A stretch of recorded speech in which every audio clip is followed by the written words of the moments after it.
Los estudios acerca de la lingüística han sido un tema de gran interés para el estudio del lenguaje en el ser humano. Autores como Saussure, Schleicher, Schulhart y Chomsky han investigado acerca del tema, generando algunas soluciones. Para esto, la lingüística ha pasado por una revolución y fases importantes, donde el concepto del signo toma protagonismo. De esta manera, relacionar la lingüística y semiótica permitirá un estudio de los problemas gramaticales y lingüísticos más profundo. ¿Qué es lingüística y semiótica? La lingüística estudia todos los cambios experimentados por una lengua a través del tiempo, mientras que la semiología, según Saussure, es el estudio de los signos en el seno de la vida social. Ahora conozcamos las principales fases de la revolución de la lingüística, las escuelas, como autores y fechas importantes. La prerrevolución, primera fase. El romanticismo supuso un entusiasmo historicista, aportó con la identificación de la lengua como expresión de la cultura y la historia lingüística de los pueblos. Se apoyarán en metodologías usadas por las ciencias naturales y tendrán en el positivismo su apoyo filosófico. Con el descubrimiento del sánscrito, se comienza a estudiar las estructuras gramaticales, clasifica la lengua con carácter científico. Las lenguas románicas investigan la división de la lingüística en dos aspectos, estática y dinámica. Además, el lenguaje infantil y la adquisición de las lenguas serán ejes básicos para la fundamentación teórica de la lingüística en la primera mitad del siglo XX.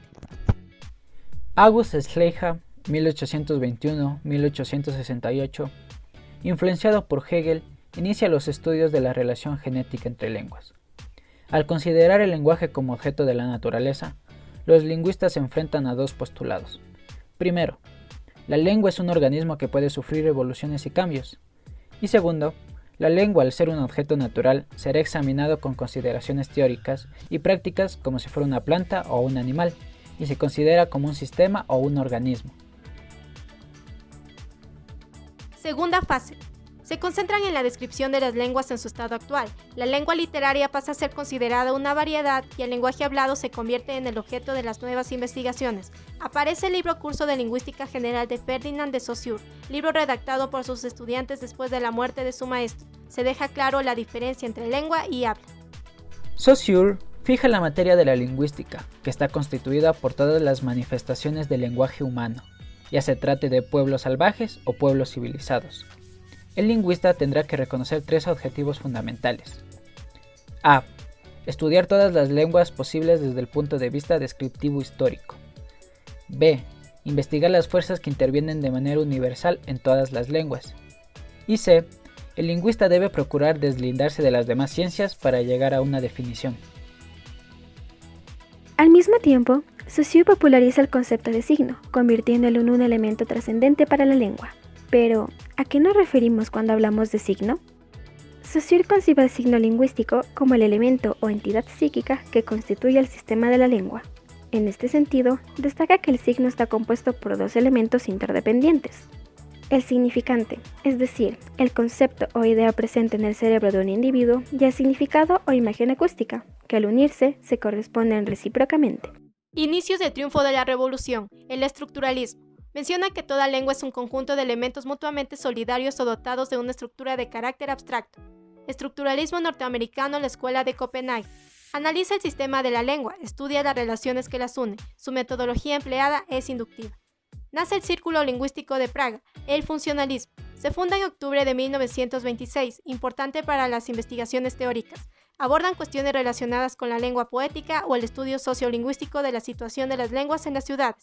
El Círculo Lingüístico de Copenhague, la glosemática. Se plantea cómo es posible construir una verdadera lingüística. Se desechan todos los elementos extralingüísticos, físicos, lógicos o sociológicos, y considera el lenguaje como un todo autosuficiente. Descriptivismo estructural en Estados Unidos. Estudia la necesidad de clasificar el número de lenguas indígenas carentes de tradición escrita y la aparición de una corriente de base psicológica conductista basado en los datos observables directamente. Retomando el signo en las escuelas estructuralistas de Praga y Copenhague, los signos eran concebidos como elementos solidarios y dependientes, dotados de una estructura de carácter abstracto, y unidades constituidas por la forma de la expresión y la forma del contenido, respectivamente. En este sentido, ambas escuelas realizaron estudios sobre la estructura y funciones del signo para comprender sus manifestaciones en la cultura. En relación al descriptivismo americano, tenemos al signo concebido en forma de emisiones, que conforman la lengua mediante reglas de distribución y combinación. Triunfo de la revolución. Se estudia la gramática generativa. que es un conjunto de mecanismos finitos capaz de dar cuenta de todas las infinitas frases gramaticales de una lengua. En 1957, Noam Chomsky publica un libro que supuso una revolución en la lingüística, Las estructuras sintácticas. En este libro se demuestra la aleatoriedad en la creación de mensajes de un individuo. Demuestra que el niño en sus primeros años adquiere el sistema de la lengua como un conjunto de reglas interdependientes. De ahí nace la gramática generativa. En las últimas décadas del siglo XX, el signo se convirtió en parte esencial de la gramática generativa propuesta por Chomsky, al brindar al ser humano nuevas formas de expresar su carácter generador. Después de ver el desarrollo de la lingüística, ¿existe alguna relación entre la lingüística y la semiótica? Bueno, eso lo dejaremos para más adelante. Primero, comenzaremos desde los planteamientos lingüísticos de Chomsky, que es un sistema de signos que forman la lengua. Además, nos propone un dispositivo de adquisición del lenguaje donde podemos generar frases mediante la conexión de significados y sonidos, mientras que la semiótica estudia los signos, sean lingüísticos o semánticos. Pero, ¿qué tienen en especial? Los signos lingüísticos componen un sistema como lo concibe Saussure, una identidad compuesta por dos elementos interdependientes, el significante y significado, mientras que la semiótica o semiología, según Saussure, es el estudio de los signos en el seno de la vida social.